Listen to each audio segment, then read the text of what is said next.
Hi, hello, vanakkam friends. Welcome to day 2 video of Agasthyar Koodam trek. Day 1 oda complete details thani video va potrukkom. Adoda link vandu description la thandirukken. Please watch for detailed information. Day 1 fulla nalla rest எடுத்துட்டு morning அங்கே இருக்கிற common toilets கொஞ்சம் ரொம்ப கூட்டமாக இருக்கும். பார்த்து அதை use பண்ணி ஃப்ரெஷ் ஆகி பிரேக்ஃபாஸ்ட் வாங்கிட்டு 7:30க்கு ரெடியாகி எங்கள் ட்ரெக் ஸ்டார்ட் பண்ணினோம்.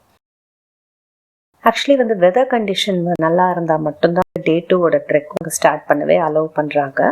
இல்லாட்டி அவங்க ஈவன் பேன் கூட பண்ணலாம், மழை இருந்தது ரொம்ப இதுவாக இருந்தது அப்படின்னா. But we were lucky, it was very clear. நாங்கள் ஒரு 7:30க்குள்ளே கிளம்பிட்டோம். முக்கியமான பாயிண்ட் லிமிட்டட் வெயிட் எடுத்துகிட்டு கிளம்பணும். மேபி 1/2 லிட்டர் வாட்டர், அப்புறம் பிரேக்ஃபாஸ்ட் நாங்கள் சாப்பிட்டுட்டோம். அதனால நாங்கள் ரொம்ப கேரி பண்ணலை, கொஞ்சம் ஸ்நாக்ஸ் மட்டும் கேரி பண்ணிட்டு போனோம். பிகாஸ் ஃபஸ்ட் டே ரொம்ப ஈஸி அப்படின்னு சொல்கிற அளவுக்கு செகண்ட் டே செம்ம டஃப்பாக இருந்தது. அந்த வியூஸ் ஒரு மாதிரி ஆஸ்ட்ரக் வியூஸ் இருந்தது. ஸோ அதெல்லாம் என்ஜாய் பண்ண முடிஞ்சுது. But still proper defined ways எதுவுமே கிடையாது. ஃபுல்லாக போல்டர்ஸு, இந்த மாதிரி ரொம்ப ரொம்ப டஃப்பாக இருந்தது. அப்படி கொஞ்சம் கொஞ்சமாக மார்னிங் இருந்த அந்த ஃப்ரெஷ்னஸ் கொஞ்சம் கொஞ்சமாக ட்ரைன் ஆக ஆரம்பிச்சிது. பிகாஸ் வழி ரொம்ப ரொம்ப கஷ்டமாக இருந்தது. பின்ன 6000+ ஃபீட் ஹைட்டான ஒரு மவுண்டனை ஏறி இறங்குறது அப்படின்னா சும்மாவா? கொஞ்சம் தூரம் நடந்து போனதுக்கப்புறம் எங்களோட ஃபர்ஸ்ட் பிட் ஸ்டாப் அப்படின்னு பார்த்தீங்கன்னா பொங்குப்பாறை. இங்கே தான் தாமிரபரணி ஆறு ஸ்டார்ட் ஆகுது அப்படின்னு சொல்கிறாங்க. ஸ்டார்ட் ஆகி அங்கே அருவி மாதிரி விழுந்து அது போகுது. பட் நாங்கள் போன சமயத்தில் ரொம்ப தண்ணி எதுவுமே கிடையாது. ரொம்ப அங்கங்கே சின்ன சின்ன குட்டை மாதிரி தண்ணி தேங்கிருந்தது. இந்த மலைக்கு தாங்க நாங்கள் போகிறதுக்காக வந்திருக்கோம். ஆனால் அதுக்குண்டான எஃபர்ட் போட்டு தான் ஆகணும் இல்லையா? ஸோ அதனால் அப்படியே கஷ்டப்பட்டு நீங்கள் விஷுவல்ஸ் பார்த்தாலே தெரியும், கிட்டத்தட்ட வழிங்கிறதே கிடையாது. அங்கங்கே இந்த ரோப் சப்போர்ட்ஸ் கட்டி வச்சுருந்தாங்க. ஸோ அந்த ரோப் இல்லாமல் நடக்கலாமான்னா நடக்கலாம். பட் ஆனால் ரொம்ப ஸ்டீப்பாக இருந்தது. அந்த ரோப்போட கிளைம்பிங் கொஞ்சம் பெட்டராக ஃபீல் பண்ணினோம்.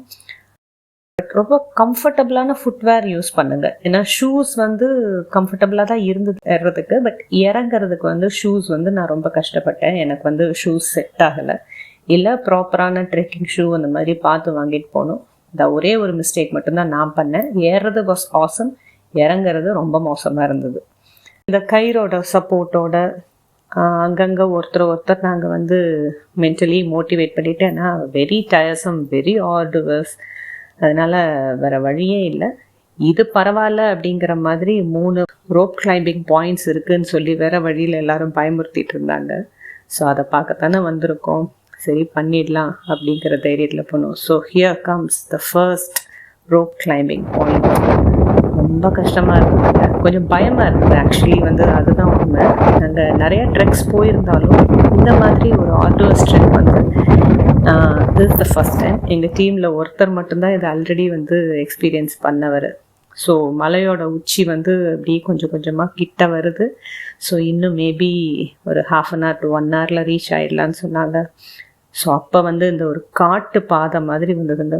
கொஞ்சம் கூட டிஃபைன்ட் ரூட் கிடையாது. ஒரு ஒத்தையடி பாதைன்னு கூட சொல்ல முடியாத அளவுக்கு ஒரு நேரோ பாத்தில் தான் நாங்கள் கிளைம் பண்ணினோம். இது ஆல்மோஸ்ட் 1 hour கிட்ட இந்த ரூட் எக்ஸ்டெண்ட் ஆகிட்டே போயிட்டு இருந்தது. ஸோ இதோட எண்டு வந்துருச்சு அப்படின்னு சொன்னால் மலை உச்சி வந்துடும் அப்படின்னு நினச்சிட்டு இருந்தோம். This was the second rope climbing point. ரொம்ப ஸ்டீப்பாக இருந்தது. ஆல்மோஸ்ட் ஒரு 60 degree அந்த மாதிரி ஒரு angle. And this was the final one. Believe me, முடித்ததுக்கப்புறம் நமக்கு வர அந்த சாட்டிஸ்ஃபேக்ஷன் கோடி ரூபாய் கொடுத்தாலும் கிடைக்காதுங்க. அந்த மாதிரி ஒரு சந்தோஷம், அந்த ஒரு அச்சீவ்மெண்ட், அந்த திருப்தி. ஸோ ஃபைனலி மலையோட உச்சிக்கு வந்துட்டோம். அகஸ்தியரை தரிசிச்சிட்டோம்.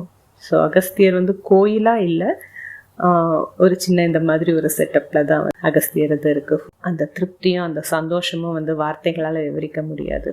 அந்த மலை உச்சியில் இருந்த கிளைமேட், அந்த சில்னஸ், அந்த காற்று,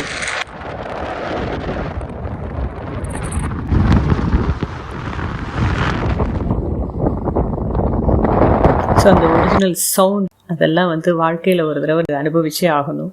அங்கே கிடைச்ச ஃப்ரெண்ட்ஸு அண்ட் எங்கள் டீமு எல்லாருமே விதமாக ஃபோட்டோஸ் எடுத்துகிட்டு நிறைய மெமரிஸ் க்ரியேட் பண்ணிவிட்டு அதுக்கப்புறம் மெதுவாக டிசைன் பண்ண ஸ்டார்ட் பண்ணோம். 12 மணிக்கெல்லாம் வந்து கீழே அனுப்பிச்சிடுறாங்க. நம்ம மேலே எவ்வளோ ஜாக்கிரதையாக ஏறணுமோ அதை விட டபுள் மடங்கு ஜாக்கிரதையாக கீழே இறங்கணுங்க. ஸோ இது டே 3 ஃபுல்லாக ரெஸ்ட் எடுத்துகிட்டு கீழே இறங்க ஆரம்பித்தோம். அந்த கிராஸ்லேண்ட் அதெல்லாம் வந்து வெயிலுக்கு முன்னாடியே கீழே வரா மாதிரி பார்த்துக்கிட்டோம். அதுக்கப்புறம் வழியில் வந்து சின்ன சின்ன பீக்ஸ் என்ன இருந்தாலும் அதெல்லாம் கிளைம் பண்ணி ஃபோட்டோ ஷூட் பண்ணி ஃபால்ஸில் குளிச்சு பாட்டு பாடிட்டு சில் பண்ணிகிட்டே இறங்கினோம். We created memories for lifetime. Almost 6 ஹவர்ஸ்க்கு அப்புறம் we reached the starting point and we did it.